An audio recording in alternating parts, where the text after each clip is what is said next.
Apenas crucé el umbral del salón, lo escuché. No tuve que esforzarme. La voz de Sloane Wetmore viajaba con facilidad, cargada de veneno envuelto en seda. Estaba inclinada hacia sus damas de honor, copa en mano, uñas impecables reflejando la luz de los candelabros. No bajó el volumen. Al contrario. Quería que se oyera. Miren nada más, llegó la chica del campo. Las risas fueron inmediatas, agudas, falsas, perfectamente ensayadas. Vestidos caros, sonrisas huecas, complicidad de quienes se creen intocables. Sloane no se dignó a mirarme. No lo necesitaba. Para ella, yo era solo un error visual en su escenario cuidadosamente diseñado.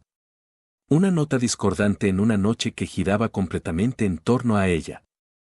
Lo que ninguno de ellos sabía era que ese escenario tenía mi firma. 3 años atrás. Escritura cerrada. Transferencia completa. El Manor no era solo un hotel elegante, era mío.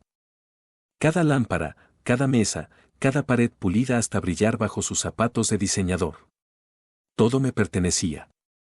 Y antes de que esa fiesta terminara, Sloane aprendería lo caro que puede salir confundir silencio con debilidad. Me llamo Bethany Burns. Tengo 31 años y crecí en un pueblo tan pequeño que los chismes viajaban más rápido que el Internet. Un lugar donde todos sabían quién eras antes de que tú misma lo descubrieras. Me fui joven. No porque despreciara mis raíces, sino porque entendí muy pronto que, en mi propia casa, yo era prescindible. Garrett, mi hermano mayor, siempre fue el centro. El ejemplo. El orgullo.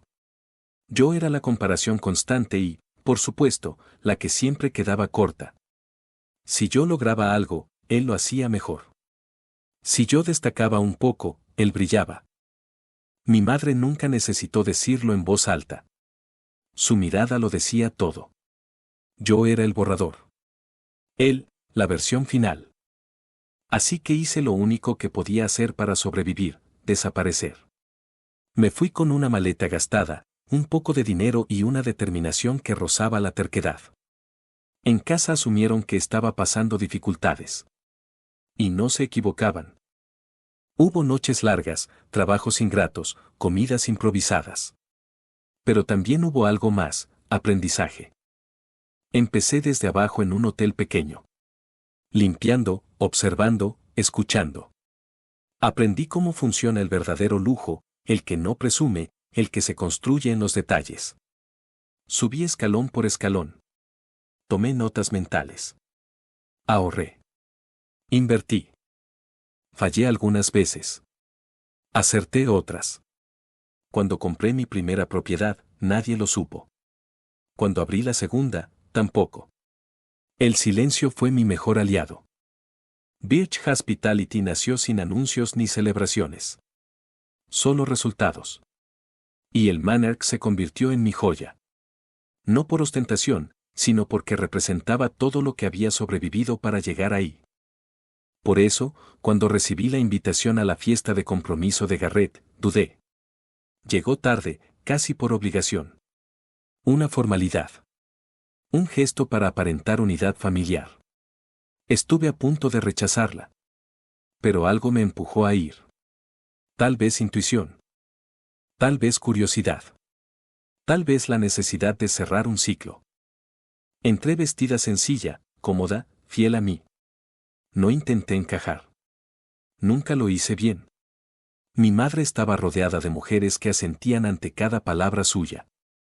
Garrett sonreía como alguien convencido de haber ganado el premio mayor. Y Sloane. Sloane reinaba. Cuando por fin cruzamos miradas, su sonrisa fue afilada.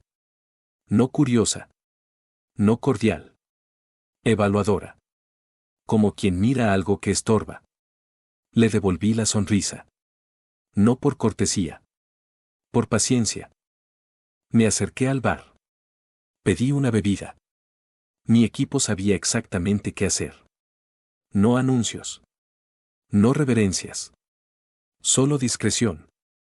Desde el otro extremo del salón, Wesley me observó y asintió levemente. Todo estaba en orden. La decoración era excesiva. Pensada para impresionar, no para disfrutar. Todo gritaba estatus. Todo exigía atención. Y aún así, algo se sentía vacío. Mi madre me interceptó poco después. Su mirada recorrió mi ropa con desaprobación contenida. Comentarios pasivo-agresivos. Consejos no solicitados. La sugerencia de que intentara dar buena impresión. Asentí. Sonreí. Dejé que hablara. Siempre hablaba. 20 segundos bastaron para recordarme por qué me fui. Fue entonces cuando lo vi. El collar. Reconocí cada curva, cada detalle. El recuerdo de mi abuela, colgando del cuello equivocado. Garrett lo mencionó como si fuera un detalle menor. Como si no supiera lo que significaba. Como si no importara. Y luego ocurrió algo más. En el pasillo lateral, lejos del ruido, escuché una conversación que no estaba destinada a mis oídos. Franklin Whitmore hablaba en voz baja, pero con urgencia. Palabras sueltas. Presión. Fechas. Necesidad. La boda tenía que suceder. La familia Burns tenía recursos. Después todo se resolvería. No fue una frase. Fue una alarma. Me quedé quieta, procesando. El collar dejó de ser lo más importante. Algo más grande se estaba moviendo bajo la superficie. Algo que no encajaba.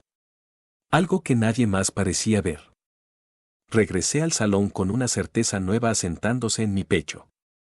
Sloan seguía riendo. Garrett seguía creyendo. Mi madre seguía presumiendo. Y yo ya no estaba allí solo como invitada. La noche apenas comenzaba. El tema del dinero no cuadraba. Mis padres vivían cómodamente, sí, pero yo sabía la verdad, la casa llevaba años sostenida con alfileres. Una segunda hipoteca, pagos atrasados que yo misma había cubierto más de una vez sin decir palabra. Garrett tenía un empleo estable, respetable, pero lejos de ser extraordinario. No existía ningún fondo familiar, ninguna herencia secreta, ningún imperio oculto. Entonces, ¿por qué Franklin Whitmore actuaba como si estuviera frente a una bóveda llena de oro? ¿Y qué urgencia lo llevaba a necesitar esa supuesta riqueza? Durante la siguiente hora observé a los Whitmore con atención quirúrgica. Ya no como invitados distinguidos, sino como actores en un escenario mal iluminado. Franklin no dejaba de revisar su celular, siempre de espaldas, siempre frunciendo el ceño al leer. Delilah lucía joyas espectaculares, pero jugaba con ellas con dedos temblorosos, como si temiera que alguien se las arrancara de un momento a otro. ¿Y Sloan? Sloan tenía esa mirada ansiosa, esa intensidad hambrienta que no nace del amor, sino del miedo a perder algo que nunca fue suyo. Entonces todo encajó. Durante 4 años había enviado dinero a casa sin dejar rastro. Pagos mensuales, gastos médicos, reparaciones, emergencias. Todo canalizado a través de Birch Hospitality, todo sin mi nombre. No buscaba agradecimiento ni reconocimiento. Solo tranquilidad. Mis padres jamás supieron que era yo. Y mi madre, en su versión favorita de la realidad, decidió que ese benefactor silencioso solo podía ser Garrett. Su hijo perfecto. El que siempre brillaba más. El que merecía ser admirado. Seguramente lo contó. A amigas, conocidos, quizá incluso a desconocidos. Habló de inversiones, de un hijo exitoso, de una familia sólida. Los Whitmore escucharon. Observaron. Vieron una casa sin deudas visibles. Escucharon historias infladas. Y decidieron que habían encontrado su salvavidas. Pero se equivocaron de raíz. No había dinero. No había fortuna. Solo yo. Y yo podía desaparecer ese flujo con una simple orden. Los Whitmore no lo sabían. Y cuando lo descubrieran, mi familia quedaría expuesta, humillada, usada. A menos que interviniera. Encontré a Wesley Crane cerca de la zona de servicio, organizando al personal con la precisión de alguien que siempre sabe más de lo que dice. Al verme, dejó el portapapeles y me dedicó una sonrisa genuina, nada forzada. Me preguntó si estaba bien, usando mi apellido antes de corregirse con rapidez. Le pedí un favor. Información. Todo lo que pudiera encontrar sobre los Whitmore. Negocios, antecedentes, rumores. Lo que fuera. No preguntó nada. Solo asintió y ya estaba marcando cuando se alejó. Intenté volver a la fiesta, pero cada risa me sonaba falsa. Entonces Sloan apareció a mi lado, como si hubiera sido invocada. Me tomó del brazo con familiaridad ensayada y sugirió que habláramos en privado. Me condujo hasta un rincón apartado, cerca de los baños. En cuanto estuvimos solas, su expresión cambió. Me dijo que sabía quién era yo. Que sabía que enviaba dinero a mis padres. Que le parecía curioso que alguien con un departamento modesto se desviviera por una familia que nunca la había valorado. Sugirió que intentaba comprar afecto, redimir una vida mediocre. Me habló de Garrett. Dijo que él le había contado todo. Que yo siempre había sido la sombra, la resentida, la que sobraba. Me aseguró que pronto sería parte de la familia y que sería mejor para todos si yo simplemente desaparecía. Me llamó una carga. Luego me dio una palmadita condescendiente y se fue. Me quedé quieta, observando su espalda alejarse. Pensaban que yo estaba quebrada. Pensaban que Garrett era la fuente. No tenían idea. Era casi gracioso. Como ver a alguien presumir un reloj falso frente a quien posee la fábrica. Wesley regresó. No sonreía. Me entregó una carpeta y dijo que necesitaba verla. Dijo que los Whitmore no solo estaban endeudados. Estaban bajo investigación. Leí los documentos en el pasillo. Demandas, registros, notas periodísticas enterradas. Un imperio construido sobre humo. A punto de colapsar. Me llevé todo al coche. Necesitaba aire. Las luces del estacionamiento parpadeaban mientras avanzaba página tras página. Era peor de lo que parecía. Un esquema clásico. Inversionistas viejos pagados con dinero nuevo. Proyectos inexistentes. Identidades pulidas. El final estaba cerca y ellos lo sabían. La boda no era amor. Era huida. Mi familia era el último anzuelo. Y lo más irónico era que no había nada que robar. Podría haberlos dejado caer. Dejar que mi hermano aprendiera. Que mi madre enfrentara la realidad. Pero no pude. Porque el amor no desaparece solo porque duela. Así que decidí actuar. Llamé a mi abogada. Luego a una contadora forense. Las respuestas llegaron rápido. Demasiado rápido. Los Whitmore ya habían hecho esto antes. Otros nombres. Otros estados. Sloan no era Sloan. Era Sandra. Y mañana sería otra persona. Cuando colgué, reí sola en el coche.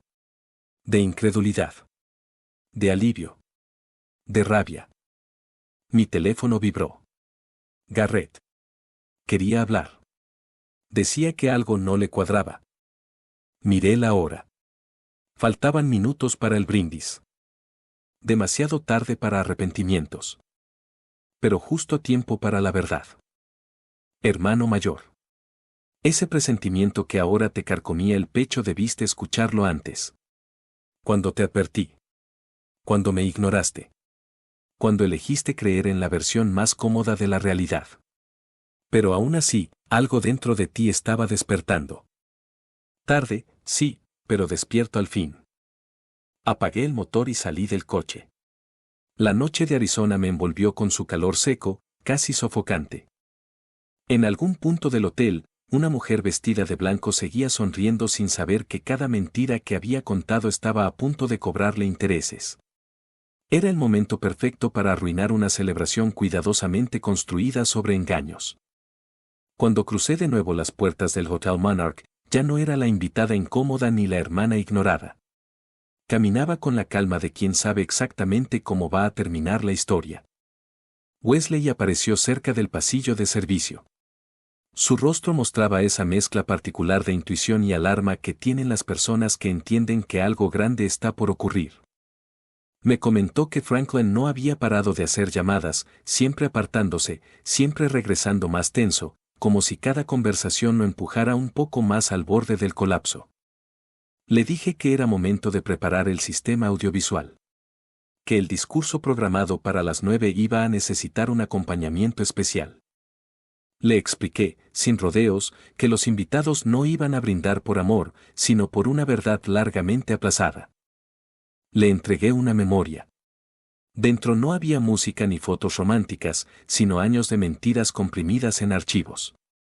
Demandas, reportes financieros, artículos olvidados, identidades cruzadas, rostros que coincidían demasiado aunque los nombres no lo hicieran. Le pedí que, cuando Franklin levantara la copa, lo mostrara todo. Sin filtros. Wesley sostuvo la memoria un segundo más de lo necesario, como si midiera el peso de lo que contenía. Luego sonrió de lado y dijo que había tenido trabajos extraños, pero ninguno tan satisfactorio como ese. Se fue sin mirar atrás.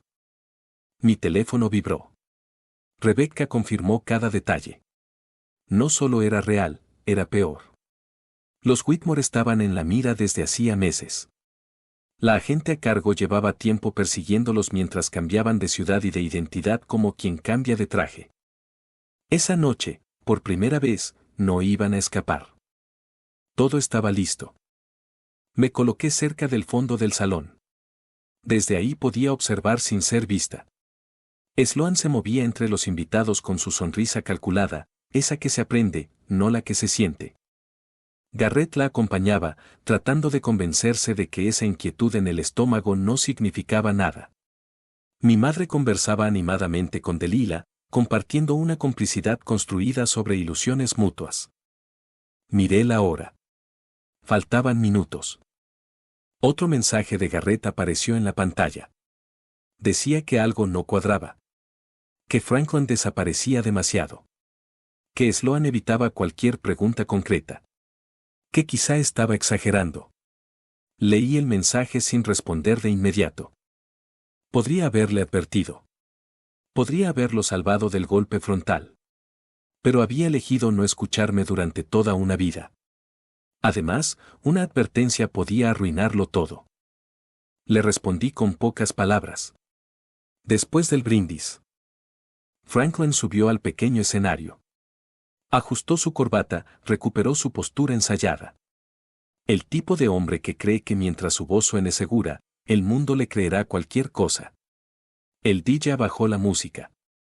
Las conversaciones se apagaron. Las copas se elevaron.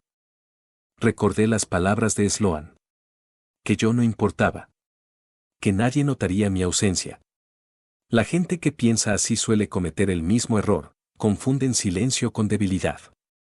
Las pantallas detrás del escenario se encendieron mostrando imágenes felices. Fotos cuidadosamente curadas. Momentos diseñados para contar una historia que nunca existió. Franklin empezó a hablar de familia, de unión, de futuro. Pronunció el apellido de Garrett como si fuera un trofeo. Esperé. Cuando levantó la copa, envié el mensaje.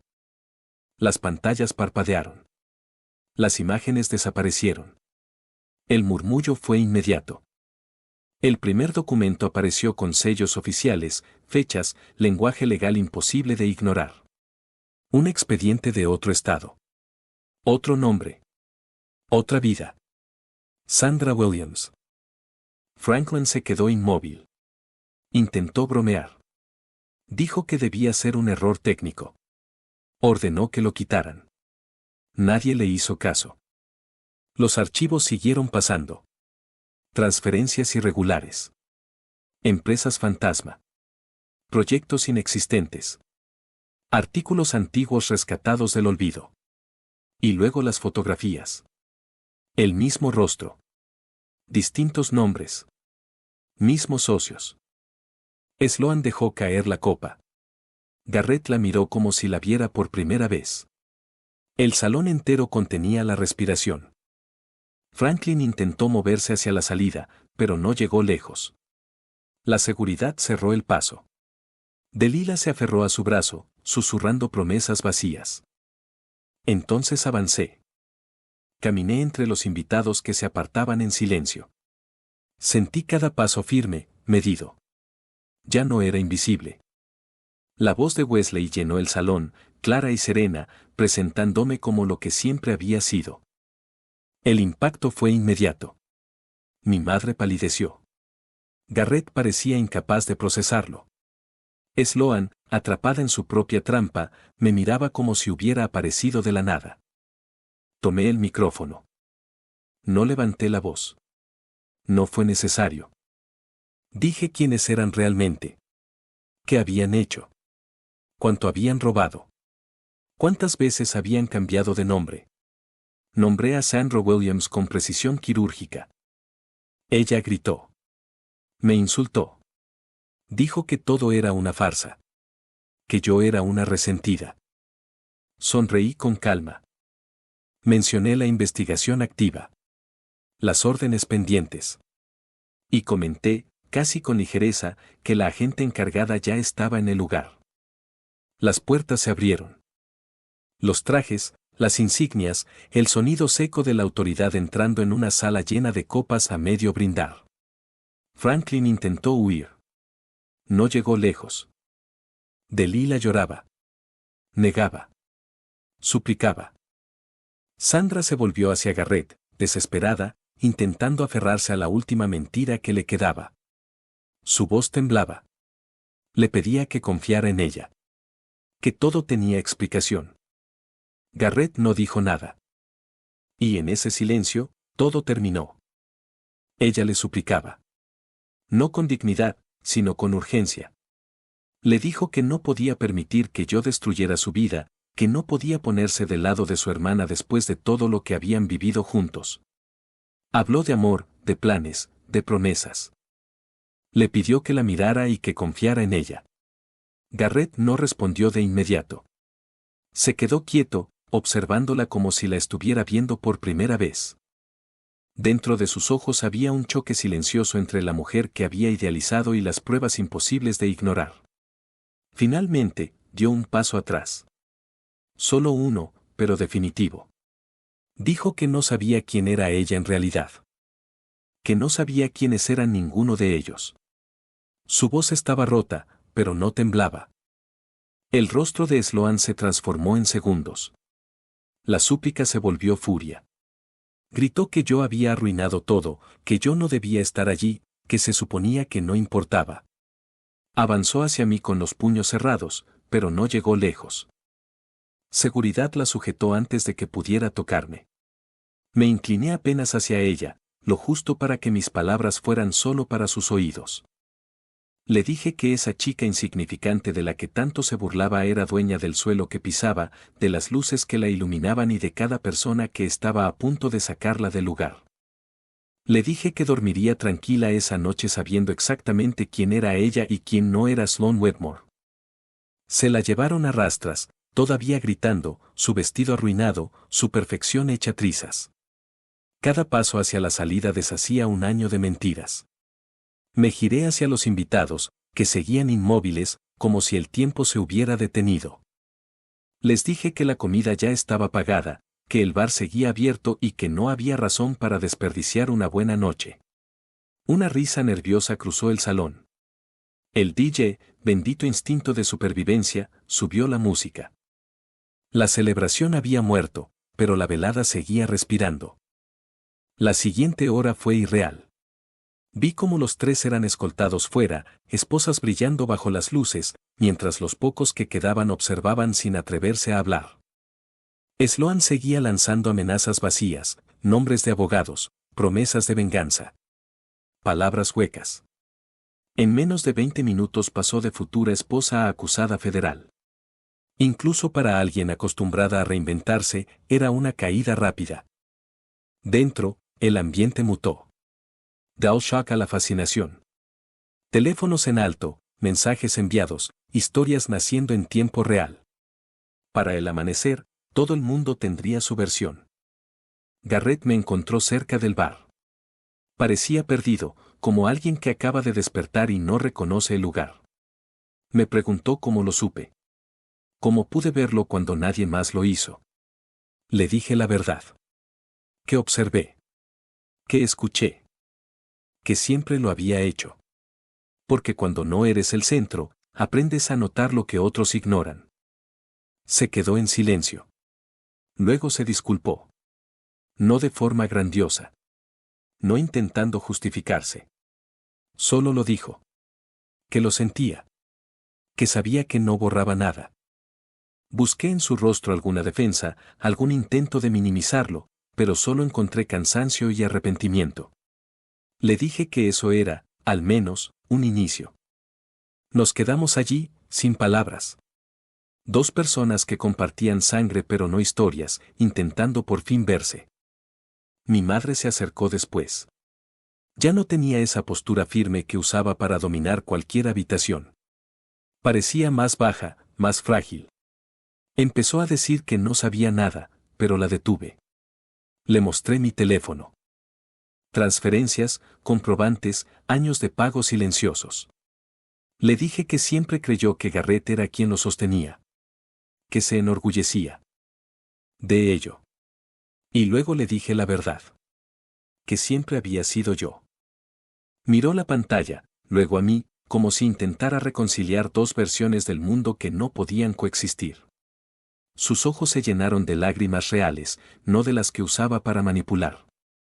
Dijo mi nombre como si lo probara por primera vez. No respondí enseguida. Algunas verdades necesitan espacio para asentarse. Entonces alguien gritó que había algo en el suelo. El collar. Aquel que había pertenecido a nuestra abuela. Garrett lo recogió con cuidado, lo sostuvo como si fuera frágil. Dijo que nunca debió dejar de ser mío. Que no sabía que mamá lo había regalado. Me lo entregó. El peso del metal se sintió correcto, como cerrar un círculo abierto durante años. Mi madre observó sin decir nada. No la corregí ni la consolé. No era el momento. Estaba agotada. Alguien preguntó si la noche continuaba. Miré alrededor. Copas llenas, hielo derritiéndose, música sonando. Asentí. Que siguiera. Ya nada podía hacerla más extraña. 3 semanas después, la luz de la mañana inundaba mi oficina. Los Whitmore ya no existían como marca ni como amenaza. Los cargos eran sólidos. Las pruebas incontestables. Sandra Williams estaba detenida, sin aliados, esperando juicio. Cuando vives de engañar, nadie corre a salvarte cuando todo se derrumba. La historia circuló unos días. Algunos titulares fueron amables. Otros irónicos. Uno me llamó la chica de campo que resultó ser dueña del lugar. Ese lo guardé. Garrett vino a verme. Caminó por mi oficina como si fuera un museo. Dijo que había pasado la vida creyendo que sabía quién era yo. Dijo que estaba equivocado. Le dije que aún teníamos tiempo. Fuimos a comer. Hablamos sin máscaras. No fue fácil, pero fue real. Mi madre empezó terapia. Me lo dijo con una voz que no reconocía. Dijo que quería entender. Le dije que iríamos despacio. Unos días después, organizaba un desayuno de negocios cuando una joven entró nerviosa. Un comentario desagradable cruzó la sala. Me levanté, la saludé por su nombre y la senté a mi mesa. Conté su historia. Trabajo duro. Becas. Futuro. El silencio fue inmediato. Después, me agradeció. Le dije que aún no. Que lo importante apenas comenzaba. Más tarde, observé el vestíbulo de mi hotel. Gente entrando y saliendo, sin saber quién sostenía todo aquello. Y no importaba. El mundo siempre intentará reducirte al lugar del que vienes. Déjalos. Mientras miran hacia abajo, no notan cómo asciendes. Yo lo hice. La chica de campo. La que aprendió a oler el éxito mucho antes de que pudiera verlo. Llegué al compromiso de mi hermano como la hermana incómoda, la que nadie esperaba ver y a la que todos miraban por encima del hombro. Vestía simple. Sonreía poco. Y para ellos, yo no era nadie. Las burlas fueron discretas, venenosas, dichas en susurros que creían que no escuchaba. comentarios sobre mi origen, mi ropa, mi fracaso. No sabían que el lugar donde brindaban, el suelo que pisaban y la empresa que les daba de comer, me pertenecían. Mientras se reían, yo observaba. Mientras me menospreciaban, yo esperaba. Porque hay venganzas que no necesitan gritos, solo verdad. Lo que ocurrió esa noche transformó una fiesta perfecta en un silencio imposible de ignorar. Secretos, mentiras y arrogancia se derrumbaron frente a todos. Y la chica del campo dejó de ser invisible. Esta historia no es solo sobre humillación y justicia. Es sobre subestimar a la persona equivocada. Sobre cómo el éxito real no grita, se revela. Si alguna vez te hicieron sentir pequeño por tu origen, tu apariencia o tu pasado, esta historia es para ti. Quédate hasta el final. La caída vale cada segundo.